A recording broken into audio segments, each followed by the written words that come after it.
Iba't ibang babae, iba't ibang conversations. Rocky's Secret Files. Your story they never knew existed. Tinuruan niya ako kung paano maging isang mahusay na kabit. Yung puso ko parang sinasaksak sa sobrang sakit. Rocky's Secret Files. Secret Files. With Titan Jello. Rocky's Secret Files. Secret Files. Secret Files.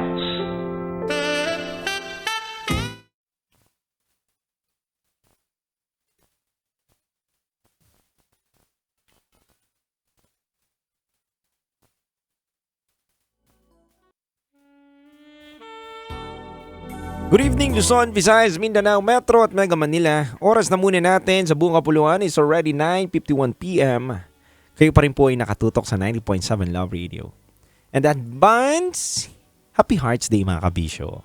Sa lahat po ng mga pabiyahe ngayon, sa kanilang mga pupuntahan, sa lugar na walang bintana kabisyo.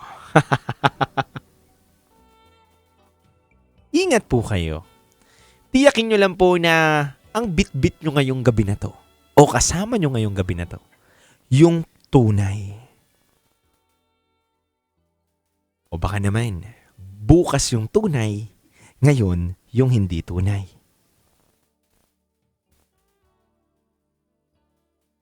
Kabisyo, Hearts Day na. Magbago ka na. Kidding aside mga kabisyo, binabati ko muna po ang ating mga nanay ng Happy Hearts Day. Siyempre, unang-unang pinaka nagmamahal sa atin yan di ba? Siyempre, bago ko basahin muna yung mga komento ninyo, gusto ko muna bumati. Itatake ko muna yung opportunity na to na bumati muna sa mga mahal nating nanay na nakatutok po ngayon sa 90.7 Love Radio. Binabati ko po kayo ng Happy Hearts Day o tawag natin is Happy Valentine's Day. Advance po sa inyo mga nay kasi po, alam ko naman po na hindi lang naman po ang karelasyon natin ang dapat natin batiin o regaluhan, kundi ang mga nanay po. Dahil unang-unang nagmahal sa atin at nag-alaga ang mga nanay, 'di ba? Kayo po dapat ang unang-unang nireregaluhan, 'di ba?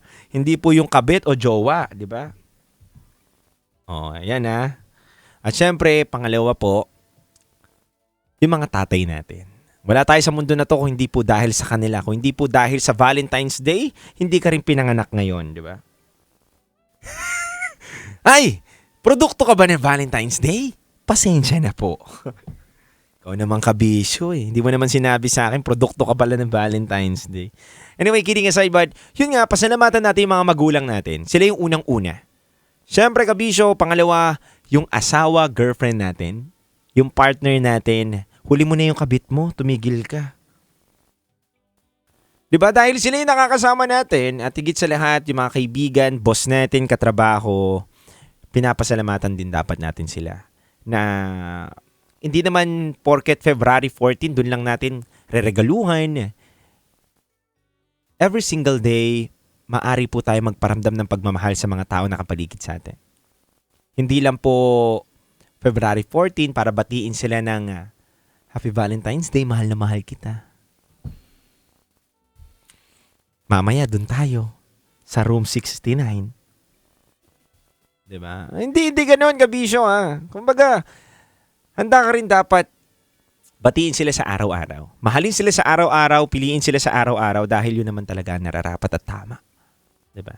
So sa lahat po naman nagse-celebrate nyo yung mga kabisyo, enjoy po kayo sa mga bumabiyahe po ngayon. Ingat po sa mga naipit sa traffic at na late na po sa mga pa-reserve nila, sa mga resto, sa mga hotel. Ingat po kayo, di ba? Anyway mga kabisyo, napakinggan po natin ang kwento ng ating kabisyo ngayong gabi na to. Narrated SPG. At basahin po natin ang mga komento ng ating kabisyo.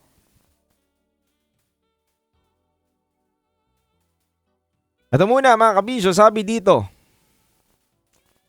ni Pao. Ay DJ Titan Jello, para sa akin po, wala namang masama kung may mga umaaligid na babae sa iyong boyfriend. Ang masama lang kung titikman nila yung boyfriend mo. Make sense. Make sense ka, Bisyo, di ba? Totoo naman. Ito rin paniniwala ko to Pwede mong tignan, pero bawal mong tikman. Ganun lang yun. Basic! Di ba? Hanggat hindi tinatouch, hanggat walang usapan na magiging below the belt para sa aking pakiramdam o sa aking paningin o sa aking pag-iisip, go. Pero kasi mga kabisyo, bigyan din natin ng respeto yung side naman ng mga selosa. May mga babae talaga na kumindat ka lang, napalingon ka lang, ayun, sapok ka agad. Di ba? Totoo naman yun Ba't ka tumitingin sa kanya? Akala mo naman na ano mo na, naligawan mo na, nakausap mo na yung tao, di ba? May mga ganun talaga mga babae. Ang tawag doon, tinotopak ka na naman. Di ba? Nasobran sa toyo yun, kabisyo. Lagyan mo ng suka, di ba? Mahirap kasi, di ba? To be honest, may mga ganun talagang babae. Kaya, ate girl, Lavinia. Ayun, ganda ng pangalan niya, no? Wala kang dapat patunayan sa iyong partner. Kasi, ang taong may gustong patunayan sa sarili niya, ibig sabihin, insecure siya sa kakayanan niya. Insecure siya sa sarili niya. Ibig sabihin, lagi niyang tinitignan na hindi siya sapat doon sa partner niya. Dapat, pakiramdam mo, worth it ka na mahalin ng tao na yun at hindi ka niya kayang lokohin. At kung lokohin ka man niya, hindi mo loss yun, kundi loss niya. Kasi ibig sabihin, alam mo yung worth mo. Bilang mga babae, kabisyo, wag na wag po natin ibababa ang level natin sa mga lalaki. Kahit sabihin mo lalaki na ako. Kasi mga kabisyo, the more na binibigyan mo ng pagkakataon na pinipraise mo masyado at niluluhuran mo masyado yung mga lalaki, sinasampalataya mo. Pwede ka nalang i-take advantage. Real talk yan. Kaya mga kabisyo, magalit na kayo sa mga kaibigan kong lalaki dyan. Diba? Kung binubuking ko kayo ngayong gabi na to, pasensya na kayo. Totoo yan. Dapat kayo ang nang-a-under sa babae. Bakit? Bakit? Kayo dapat pala nagpapa-under sa babae, hindi kayo nang-a-under sa babae. Bakit? Kasi at the end of the day, maganda na ibigay natin bilang isang lalaki yung respeto natin sa taong mahal natin. Hindi naman po pag-a-under ang tawag dun kundi nagbibigay tayo ng respeto sa taong mahal natin. At binibigyan natin sila ng assurance na marami man babae nakapaligid sa akin, ikaw pa rin ang aking pipiliin. Dapat ganun, kabisyo. Diba? Kaya nga, ano man ang mangyari, kabisyo, huwag mo iparamdam sa taong minamahal mo na may kaagaw siya. Diba? Kasi ang mga babae, kabisyo, mabilis talaga magselos yan. Ano na nila yan nasa ugali na nila yan. Nasa DNA na nila yan. Diba? Na ang babae, onting kibot, kunwari hindi kikibuyan, pero ang dami nang tumatakbo sa isip nila. Diba? Naglalaro na sa kanila yung mga bagay na hindi pa nangyayari. Ba't kaya to nag-chat sa kanya? Kahit sabihin mong katrabaho niya to, bakit this oras ng gabi biglang mangangamusta? Siguro chicks niya to, no? Kaya huwag ka nang gumawa ng wrong move. Araw ng mga puso ngayon, kabisyo. Hindi araw ng mga kabit. May ibang araw dun. Anyway mga kabisyo, muli, kayo po'y nakatutok sa 90.7 Love Radio. Marsado na ako, maraming sinasabi. Ang oras natin, 9:59 p.m. At kung gusto nyo po magbahagi ng kwento sa amin dito, maaari po kayo magpadala sa aming Gmail account na raketera@gmail.com. At syempre, susunod na po ang ating programang Top Secret.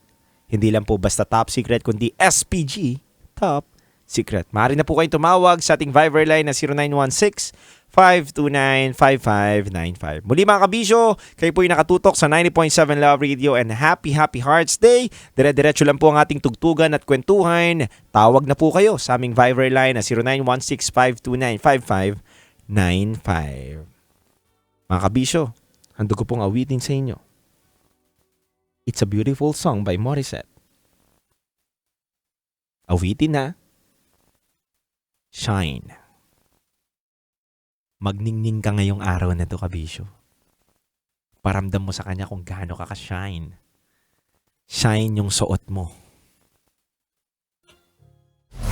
Metro's #1 Love Radio. Basic!